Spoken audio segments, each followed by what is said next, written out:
ഈശോ പറയും ഇവരാരും എന്റെ വിരുന്ന് ആസ്വദിക്കില്ല. പിന്നെ ആരാണ് വിരുന്ന് ആസ്വദിക്കാൻ പോകുന്നത്? ആരാ വന്നത്? വിരുന്നിലാരാ വന്നേ? ഇവിടെ എന്ത് പറഞ്ഞേ? ഊടുവഴികളിൽ ചെന്ന്, നീ വേഗം പട്ടണത്തിന്റെ തെരുവുകളിലും ഊടുവഴികളിൽ ചെന്ന് ദരിദ്രരെയും വികലാംഗരെയും കുരുടനെയും മുടന്തനെയും കൊണ്ടുവരിക. അനന്തരം ദാസൻ പറഞ്ഞു, യജമാനൻ കൽപ്പിച്ചതുപോലെ ചെയ്തു. ഇനിയും സ്ഥലമുണ്ട്. യജമാനൻ ദാസനോട് പറഞ്ഞു, നീ പെരുവഴിയിലും ഇടവഴികളിൽ ചെന്ന് എന്റെ വീട് നിറയുമ്പോഴും ആളുകൾ അകത്തേക്ക് വരുവാൻ നിർബന്ധിക്കുക. ഹല്ലേലൂയ, ഹല്ലേലൂയ, ഹല്ലേലൂയ, ഹല്ലേലൂയ. അത് വിശുദ്ധ മദർ തെരേസയിലൂടെ ഇതുപോലെ അനേകർ ഈ വിരുന്നിന് വന്നു. ദൈവരാജ്യം നടന്നു. അതുപോലെ കുട്ടികളച്ചിലൂടെ, അതുപോലെ ഒരുപാട് വിശുദ്ധരിലൂടെ ഇതെല്ലാം സംഭവിച്ചുകൊണ്ടിരിക്കുന്നത്. പക്ഷെ ക്ഷണിക്കപ്പെട്ടവര് എന്ത് സംഭവിക്കുന്നത്? അവര് ആഘോഷങ്ങളിലും ആഡംബരങ്ങളിലും പെട്ട് ജീവിക്കുക. ക്രിസ്ത്യാനികൾ എന്ന് പറയപ്പെടുന്നവര് എന്ത് സംഭവിക്കുന്നത് ഈ കാലഘട്ടത്തില്? അവര് വിശുദ്ധ സെബസ്ത്യാനോസിന്റെ തിരുനാൾ ആഘോഷിക്കുക. എങ്ങനെ ആഘോഷിക്കുന്നത് അറിയാം? ഞാൻ ഈ അടുത്ത ദിവസം ഒരു പള്ളിയിൽ പെരുന്നാളുണ്ടായിരുന്നു. അപ്പോ അമ്പ് ഒരു സ്കൂളിലേക്ക് കൊണ്ടുചെന്നു. സെബസ്ത്യാനോസിന്റെ അമ്പ് സാധാരണ നമ്മുടെ വീടുകളിലേക്കും അല്ലെങ്കിൽ ഇപ്പോൾ ടൗണിലേക്ക് കൊണ്ടുവരുന്നത് ഈ അമ്പ് വെച്ച് വിശുദ്ധ സെബസ്ത്യാനോസിനോട് മാധ്യസ്ഥം അപേക്ഷിച്ച് പ്രാർത്ഥിക്കാൻ വേണ്ടി. പ്രത്യേകിച്ച് സെബസ്ത്യാനോസിനോട് പ്രാർത്ഥിക്കുന്നത് ആ നാടിനെ പകർച്ചവ്യാധികളിൽ നിന്ന് മോചിപ്പിക്കുക. ആ ദേശം ഒരു പെരുന്നാൾ നടക്കുമ്പോൾ അതിന്റെ ഇടവകയ്ക്ക് ഒരു ലക്ഷ്യം ഉണ്ടായിരുന്നു. ഇപ്പത്തെ ലക്ഷ്യം മാറിപ്പോയി. പണ്ട് ലക്ഷ്യം ഉണ്ടായിരുന്നു. എന്താണെന്ന് അറിയാം ലക്ഷ്യം? ആ ദേശം അനുഗ്രഹിക്കപ്പെടുന്നു. അത് ജാതി മതഭേദമന്യേ എല്ലാവരും അനുഗ്രഹിക്കപ്പെടുന്നു. അത് ക്രിസ്ത്യാനികൾ അനുഗ്രഹിക്കപ്പെടാൻ വേണ്ടിയല്ല. ആ ദേശം മുഴുവനും പകർച്ചവ്യാധികളിൽ നിന്ന് രക്ഷപ്പെടുന്നു.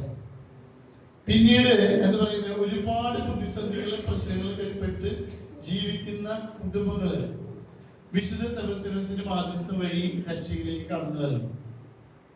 അപ്പൊ ഒരു അമ്പ് നമ്മള് പ്രദർശനമായിട്ട് വഴിയിലൂടെ കൊണ്ടുവരുന്നു. അന്ന് ഭക്തി ഗാനമേളകൾ അല്ലെങ്കിൽ ഭക്തി ബാൻഡ് സെറ്റ് തന്നെ ഭക്തിയുടെ ബാൻഡ് സെറ്റ് ആണ്. ഭക്തി ഗാനങ്ങളാണ് പാടുന്നത്. പിന്നെ നമ്മൾ സെബസ്ത്യാനോസിനോട് പ്രാർത്ഥിക്കും, മാധ്യസ്ഥ അപേക്ഷിച്ച് പ്രാർത്ഥിക്കും. സെബസ്ത്യാനോസിനെ കൊല്ലാൻ ഉപയോഗിച്ച അമ്പ് വെച്ച് നമ്മള് നമ്മുടെ കുടുംബത്തിലും ഇടവയ്ക്കും എല്ലാം വേണ്ടി പ്രാർത്ഥിക്കും. ഇന്നിപ്പോ കണ്ടൊരു കാര്യം എന്താണെന്ന് അറിയും? ഒരു സ്കൂളിലേക്ക് അമ്പ് കൊണ്ടുവന്നു. അമ്പ് കൊണ്ട് സ്കൂളിലേക്ക് വന്നു. ഇന്ന് ഒരുപാട് ബാൻഡ് സെറ്റുകാരുണ്ടല്ലോ, ഭയങ്കര ബാൻഡ് സെറ്റുകാരുണ്ട്. അപ്പോ ലക്ഷങ്ങൾ കൊടുത്തിട്ടാണ് ബാൻഡ് സെറ്റിൽ കൊണ്ടുവരുന്നത്. മത്സരിച്ചിട്ടാണ് നമ്മുടെ ഇടവപ്പള്ളികളിലൊക്കെ ബാൻഡ് സെറ്റ് കൊണ്ടുവരുന്നത്. ഈ സ്കൂളിലേക്ക് വിശുദ്ധ സെബസ്ത്യാനോസിന്റെ ഒരു രൂപവും സെബസ്ത്യാനോസിന്റെ അമ്പും കൊണ്ടുവന്ന് എന്ന് പറയുന്നത് അകത്തളത്തിൽ കൊണ്ടു വെച്ചു. അത് കഴിഞ്ഞിട്ട് വലിയ ബാൻഡ് സെറ്റ്, വലിയ സിനിമ പാട്ട് ഡാൻസ് ചെയ്യാൻ. എന്നിട്ട് ആ ബാൻഡ് സെറ്റിൽ വലിയ സിനിമ പാട്ടുകൾ വെച്ചു. എന്നിട്ട് ആമ്പിളേരും പെൺകുട്ടികളും കൂടി തുള്ളിച്ചായി. സെബസ്ത്യാനോസിനെ അപമാനിക്കുന്നതിന് ഇന്നൊരു പരിധിയില്ല. അതേപോലെ കേരളക്കാരെ ഇങ്ങനെ അപമാനിച്ചുകൊണ്ടിരിക്കുക. ഇന്ന് എന്താ പറയില്ലേ, ദൈവം നിന്ദയാണ് നടക്കുന്നത്. സെബസ്ത്യാനോസിനെ കൊണ്ടുവന്ന് വെച്ചിട്ട് ദൈവത്തെ നിന്ദിക്കുക. ഈ സംഭവം നടക്കുന്നു. നിങ്ങൾക്ക് അങ്ങനെ തോന്നിയിട്ടില്ല?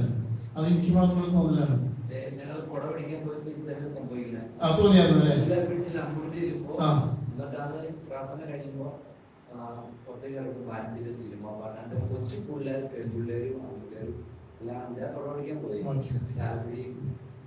അപ്പൊ പാവപ്പെട്ട നിങ്ങൾ പടം പിടിക്കാൻ പോകുമ്പോ നിങ്ങൾ നിവൃത്തിയില്ലാത്തത് കൊണ്ട് പടം പിടിക്കാൻ പോകുന്നു അല്ലേ? ഒരു നേരത്തെ ഭക്ഷണത്തിന് വേണ്ടി, പൈസക്ക് വേണ്ടി നിങ്ങൾ പടം പിടിക്കാനായിട്ട് വിശുദ്ധ സെബസ്ത്യാനോസിന്റെ അമ്പ് കൊണ്ട് പോകുമ്പോ അമ്പിന് പടം പിടിച്ച് നിങ്ങൾ കൂടാറുണ്ട്. പക്ഷെ ക്രിസ്ത്യാനികളായിട്ടുള്ള അവിടെ അല്ലെ? ക്രിസ്ത്യാനികളായിട്ടുള്ളവര് സിനിമ പാട്ട് വെച്ചിട്ട് തുള്ളിച്ചാടാ. യൂണിഫോം ഇട്ട കുറെ ആമ്പിളേരും പെമ്പിളേരും ഇന്ന് അമ്പ് കൊണ്ട് പോകുമ്പോ ഗ്രൂപ്പായിട്ട് ഫാമിലി ആയിട്ട് തന്നെ യൂണിഫോം വെച്ച് വന്നിട്ടാണ് സിനിമ പാട്ട് വെച്ചിട്ട് തുള്ളിച്ചാടുന്നത്. ഇത് ദൈവത്തെ എന്താ പറയുന്നത്, മാനിക്കുകയാണോ അത് ദൈവത്തെ അവമാനിക്കുകയാണോ? എന്തിനാണ് ഇത് ചെയ്യുന്നത്? കേരളക്കരയിലെ വിശ്വാസം നഷ്ടപ്പെട്ടുകൊണ്ടിരിക്കുക. ഇങ്ങനെ കുറച്ചുകൂടി നാളെ മുന്നോട്ട് പോയാല് കേരളത്തിലെ വിശ്വാസികൾക്കും നൽകുന്നത്. ഇതാണ് നമ്മുടെ ഇടവകളിലൊക്കെ ഇപ്പോൾ സംഭവിച്ചുകൊണ്ടിരിക്കുന്നത്. ഇതിന് ഉത്തരവാദിത്തപ്പെട്ടവര് എത്രയും പെട്ടെന്ന് ഇതിനൊരു തീരുമാനം എടുത്ത് ഇത് ശ്രദ്ധിച്ചില്ലെങ്കിൽ ഉറപ്പായും പറയാം 4-5 വർഷത്തിനുള്ളിൽ വിശ്വാസം നഷ്ടപ്പെട്ടു. ഇപ്പൊ തന്നെ വിശ്വാസമില്ല, ക്രിസ്തുവിനെ ബഹുമാനിക്കുന്നില്ല എന്നുള്ളത് മാത്രമല്ല അപമാനിക്കും. ഈ പിള്ളേര് അത് 5ാം ക്ലാസ് മുതൽ 10ാം ക്ലാസ് വരെ പഠിക്കുന്ന ഈ കുട്ടികളെ കൊണ്ട് ഈ എന്താ പറയുക സെബസ്റ്റിനോസിനെ അമ്മ കൊണ്ടുവച്ച് തുള്ളി ചാടിക്കുന്നതിന് വേണ്ടിയാണ്. ആ നേരം ആ പിള്ളേരെ കൊണ്ട് പ്രാർത്ഥിക്കുകയല്ല വേണ്ടത്. സെബസ്റ്റിനോസിന്റെ അമ്മ കൊണ്ടുവച്ചിട്ട് മക്കളെ നിങ്ങൾ പ്രാർത്ഥിക്കുക, എന്തിനു വേണ്ടി? ഈ ദേശത്തിന് വേണ്ടി പ്രാർത്ഥിക്കുക, നിങ്ങളുടെ കുടുംബത്തിന് വേണ്ടി പ്രാർത്ഥിക്കുക, ഈ ദേശത്ത് പകർച്ചവ്യാധികൾ ഇല്ലാതിരിക്കാൻ വേണ്ടി പ്രാർത്ഥിക്കുക. ഇതല്ല ചെയ്യേണ്ടത്. ഇത് സിനിമ പാട്ട് വെച്ച് തുള്ളി ചാടാന്ന് പറഞ്ഞു കഴിഞ്ഞിട്ടുണ്ടെങ്കിൽ ഇത് ദൈവത്തെ ധിക്കരിക്കുകയും ദൈവത്തെ അവമാനിക്കുകയല്ല ചെയ്യുന്നത്. അതിലൂടെ ആ ദേശത്തിന് നാശമാണ് വരാൻ പോകുന്നത്. നാശമില്ല, ഉറപ്പാണ്. അപ്പൊ നിങ്ങൾ പ്രാർത്ഥിക്കണം. കൊട പിടിക്കാൻ പോകുന്നത് നിങ്ങളെങ്കിലും പ്രാർത്ഥിച്ചോ ദൈവത്തോട് കേട്ടോ. നിങ്ങളെങ്കിലും പ്രാർത്ഥിക്കണം. കർത്താവിനെ അറിയാത്ത നിങ്ങൾ കർത്താവിനോട് പ്രാർത്ഥിക്കണം. കർത്താവിന്റെ പേരിൽ ജീവിക്കുന്ന ഇവർ ചെയ്യുന്ന കാര്യങ്ങൾ ഞങ്ങൾ എന്നെ പോലുള്ളവർ ചെയ്യുന്നത് കർത്താവ് ക്ഷമിക്കണമെന്ന് നിങ്ങൾ പ്രാർത്ഥിക്കണം. എന്നാലും ഞങ്ങളിലൂടെ നിങ്ങളിലേക്ക് രക്ഷ കൈവരുള്ളൂ. ക്രിസ്തുവിന്റെ രക്ഷ കൈവരണമെന്നുണ്ടെങ്കിൽ നിങ്ങൾ ഇന്ന് പ്രാർത്ഥിക്കണം. അല്ലാതെ അതായത് ഇതിൽ പറഞ്ഞിരിക്കുന്ന വേറൊരു കാര്യമുണ്ട്. അതായത് മത്തായിയുടെ സുവിശേഷത്തിൽ പറയുന്ന കർത്താവ് പറയുന്ന വളരെ സ്ട്രോങ് ആയിട്ടുള്ള ഒരു കാര്യം കൂടി ഉണ്ട്. എന്തെങ്കിലും അറിയാം. അതായത് ശരിക്കപ്പെട്ടവരെല്ലാവരും ഇതുപോലെ ഒഴിവൊന്നും പോയില്ലോ. അത് നേരത്തെ പറഞ്ഞ എല്ലാവരും എല്ലാത്തിനും വരുന്നുണ്ട്. പക്ഷെ ദൈവ ആരാധനയ്ക്കും ശുശ്രൂഷകൾക്കും ദൈവത്തെ ശുശ്രൂഷിക്കാനൊന്നും ആർക്കും സമയമില്ല. എല്ലാവരും അവരവരുടെ കാര്യങ്ങൾക്ക് വേണ്ടി ദൈവസന്നിധിയിലേക്ക് ഓടി ചെല്ലുന്നു പോകുന്നു. അതിന് തിരക്കാണ്. അതും ഒരു തിരക്കായിട്ട് തന്നെയാണ് അവർ പോകുന്നത്. നമ്മൾ ആരും വിധിക്കുന്നൊന്നുമില്ല, പക്ഷെ ഇത് പറയാതിരിക്കാൻ പറ്റില്ല. അതുകൊണ്ട് അതായത് ഇവിടെ പറയുന്നേട്ടാ, അതായത് വിവാഹത്തിന് മുമ്പേല് മത്തായിയുടെ സുവിശേഷത്തിൽ പറയുന്ന വേറൊരു കാര്യമുണ്ട്.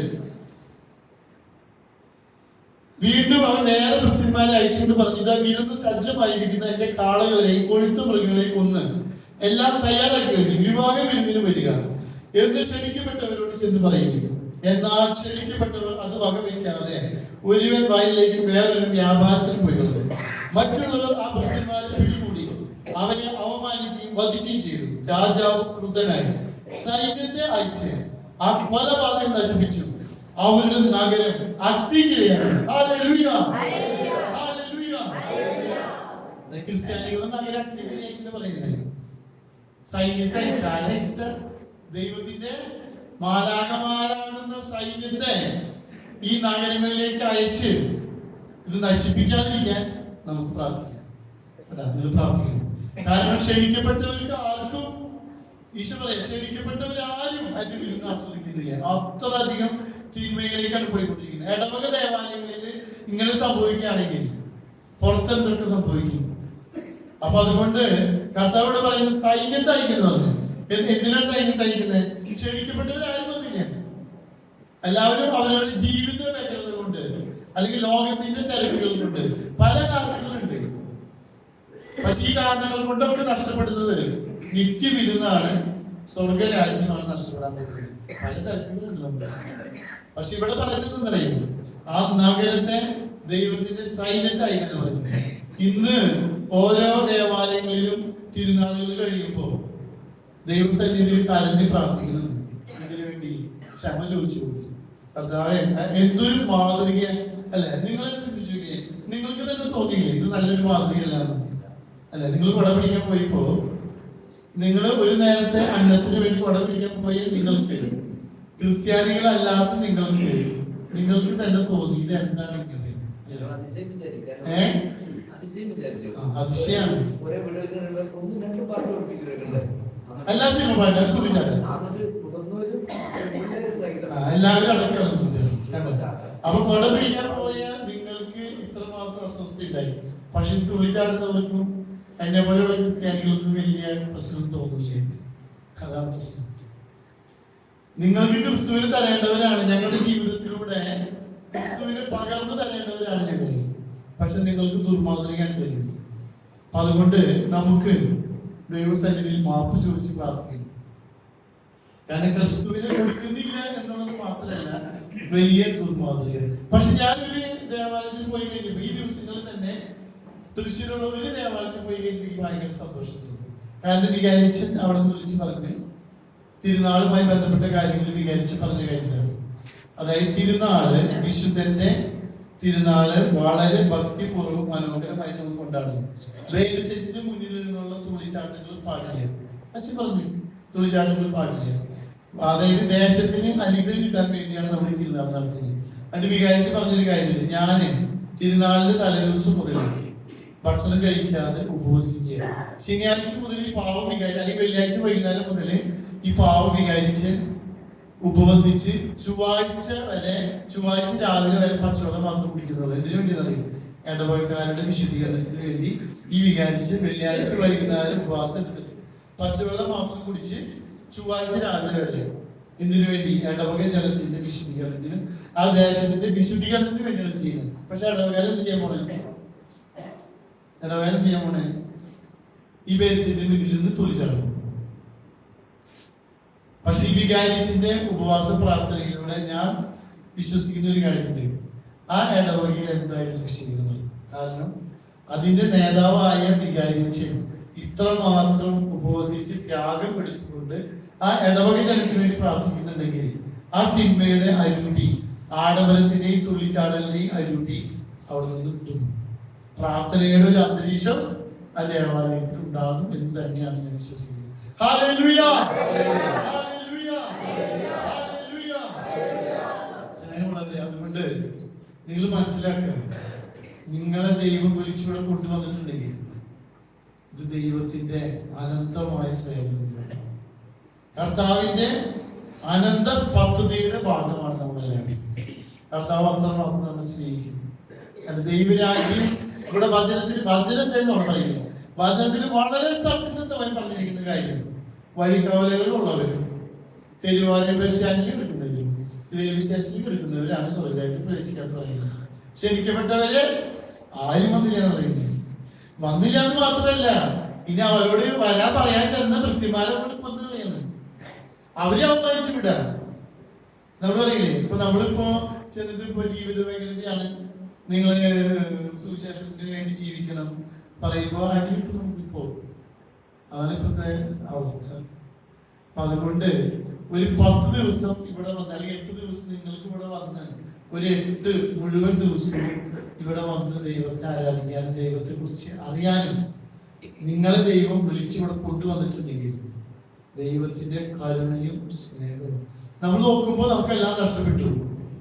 പക്ഷേ ദുരിതങ്ങളെല്ലാം എനിക്ക് ഉപകാരമാണ്. എല്ലാ ദുരന്തങ്ങളും നമ്മുടെ ജീവിതത്തിൽ നേരിട്ട എല്ലാ ദുരന്തങ്ങളും എനിക്ക് ഉപകാരമാകുന്നത്. കാരണം ഏറ്റവും ശ്രേഷ്ഠമായത് എനിക്ക് ലഭിക്കാൻ പറ്റും. അതായത് ലഭിക്കുന്നത് ഓർത്ത് കഴിയുമ്പോൾ നഷ്ടപ്പെട്ടതൊക്കെ വളരെ നിസ്സാരങ്ങളായിട്ട് പോകും. ക്രിസ്തുവിനെ എനിക്ക് കിട്ടിക്കഴിയുമ്പോൾ എനിക്ക് മനസ്സിലാവും നഷ്ടപ്പെട്ടതൊക്കെ ഉച്ഛിഷ്ടങ്ങളായിരിക്കും. അവരാരും എൻ്റെ കൂടെ വരും. ഒരു ദിവസം ഞാൻ തന്നെയാണ് പോകുന്നത്. അത് കുറച്ച് നേരത്തെ എല്ലാവരും വിട്ടിട്ട് പോയി വിചാരിച്ചാൽ മതി കേട്ടാ. കുറച്ച് മുൻപേ എല്ലാവരും വിട്ടിട്ട് പോയി, അത്രേ ഉള്ളൂ. ഒരു ദിവസം ഞാൻ തന്നെയാണ് ദൈവത്തിന്റെ സന്നിധിയിലേക്ക് മടക്കയാത്ര ഉള്ളത്. ആരും എൻ്റെ കൂടെ വരാൻ പോകുന്നില്ല. പണ്ടത്തെ സത്യ സമ്പ്രദായം ഇല്ല. കാരണം ഭർത്താവ് മരിക്കുമ്പോൾ ഭാര്യ തീർച്ചയായും മരിക്കുന്ന പരിപാടിയൊന്നും ഇപ്പില്ല. അതുകൊണ്ട് ഭർത്താവ് മരിച്ചാൽ ഭർത്താവ് തന്നെ പോകും ദിവസം, അത്രേ ഉള്ളൂ. അപ്പൊ അതുകൊണ്ട് നിങ്ങളെ ഉപേക്ഷിച്ച് പോയവരോ അല്ലെങ്കിൽ നിങ്ങൾ ഉപേക്ഷിച്ചവരെയോ എന്തുമായിക്കോട്ടെ, എന്ത് കാരണം കൊണ്ടായാലും കൂട്ടിച്ചേർക്കാൻ പറ്റുന്നതാണെങ്കിൽ ദൈവസേനയിൽ കൂട്ടിച്ചേർക്കുക. ഇനി സാധിക്കാത്തതാണെങ്കിൽ നിങ്ങൾ അതിനെ കുറിച്ച് ഓവർ വിഷമിച്ച് വലീടായിട്ട് നിങ്ങൾ ഇരിക്കേണ്ട. ദൈവത്തിന് കൊടുക്കല്ല, അതൊരു ദൈവത്തെ മുറുകെ പിടിക്കാൻ, ദൈവം അതിനനുസരിച്ച്